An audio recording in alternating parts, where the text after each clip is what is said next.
What if I told you the world's biggest social media empire didn't start in a lab or a corporate boardroom, but in a tiny dorm room by a 19-year-old college kid with a bruised ego, a second-hand laptop, and a chip on his shoulder? Yep, that's how Facebook began.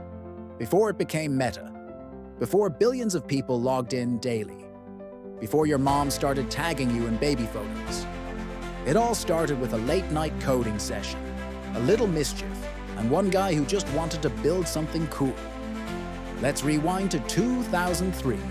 Mark Zuckerberg is a sophomore at Harvard, socially awkward, brilliant, restless. He wasn't the most popular kid, but he understood people. He knew how they thought, what they wanted, and how badly they craved connection, even if they didn't say it out loud. One night, Mark created a site called FaceMash. It scraped student photos from Harvard's internal database and let users vote. Who's hotter? It was crude, it was controversial, and it was instantly addictive.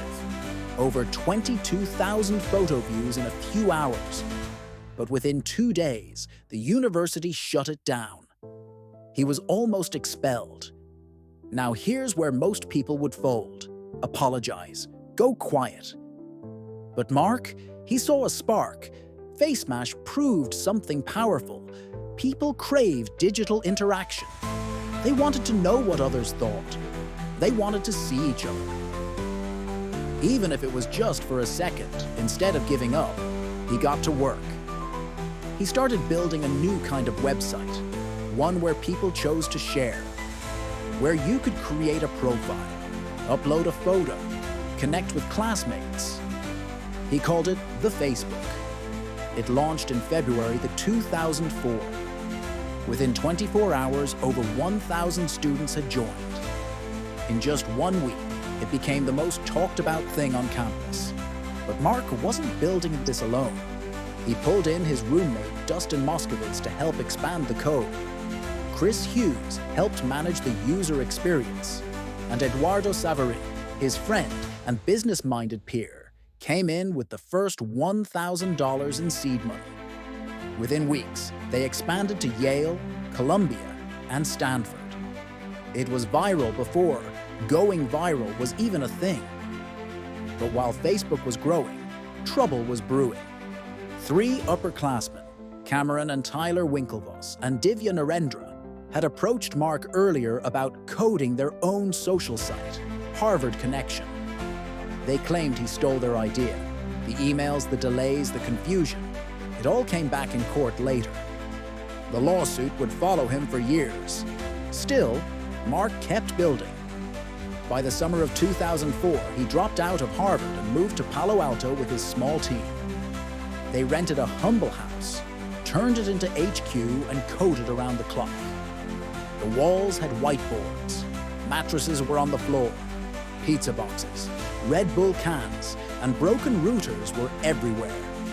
It wasn't glamorous, but it was electric. Then came the first big break. Peter Thiel, the billionaire behind PayPal, offered them $500,000. He saw what others missed. Facebook wasn't a passing college fad. It was the foundation of a new digital society. With that funding, they hired their first employees and moved fast. Facebook expanded to hundreds of universities and eventually to the general public. By 2006, anyone with an email address could sign up. That changed everything. Suddenly, your aunt, your neighbor, your childhood best friend, everyone was on Facebook. It became a daily ritual.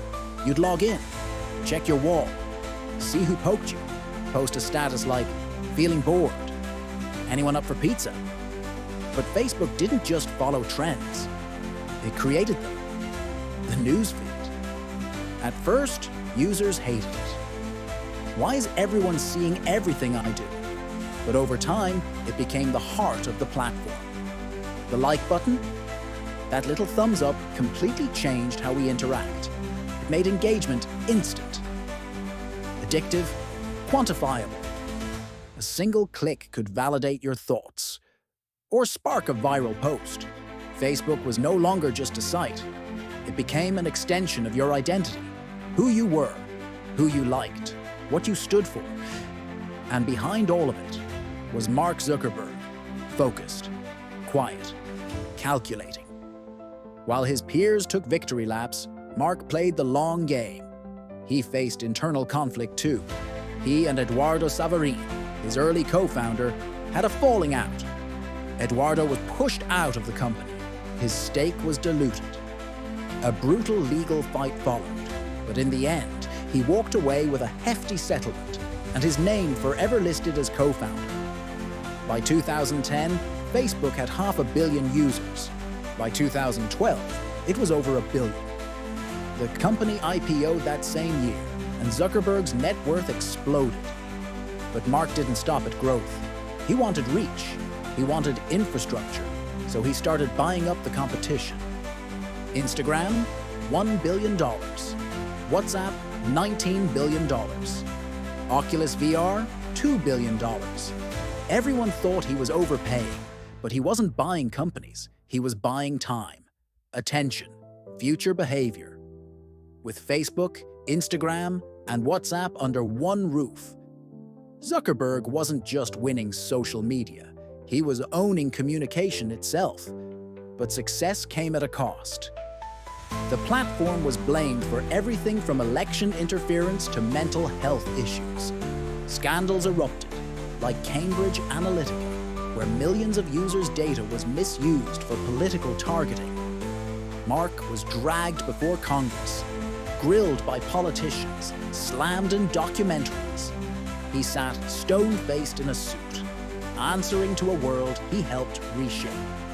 And still, Facebook grew. Then came the biggest pivot yet, Meta. In 2021, Mark announced that Facebook, Inc. was becoming Meta. Why? Because the next era wasn't just about news feeds or likes, it was about digital universes. The metaverse, a fully immersive virtual world where you can work, shop, play, and socialize using a digital avatar. To most people, it sounded like science fiction. To Mark, it was inevitable. He poured billions into building it, hired tens of thousands of engineers, bought VR companies, redesigned the roadmap of the internet itself. Was it ambitious? Absolutely. Risky? No doubt. But so was turning down $1 billion for a dorm room app in 2006. And we all know how that turned out. Today, Meta connects over 3 billion people. That's nearly half the planet. But the real question isn't just how Zuckerberg built Facebook. It's why he kept going. Because he had every reason to stop. Critics, scandals, lawsuits, burnout. But he never quit. He stayed obsessed with what could be. And that mindset, that's what separates builders from dreamers. Here's what you can learn from all this. You don't need to be a genius to start something big. You don't need to be rich. You don't need permission. You just need to begin. Messy, imperfect, scrappy. Mark started with an idea. People told him it was stupid. He almost got kicked out of school. He lost friends, got sued, got called a robot on live TV. And yet, he built something that changed the world. So, what's stopping you? Maybe you won't build the next Facebook, but maybe you'll build the next thing people can't live without. Maybe your idea, your project, your tiny experiment is the seed of something massive. Because every empire starts the same way, with one person, one vision, and the guts to take the first step. So take yours. And if you believe stories like this can change lives, hit that subscribe button. Because your next idea might just be the one that takes over the internet.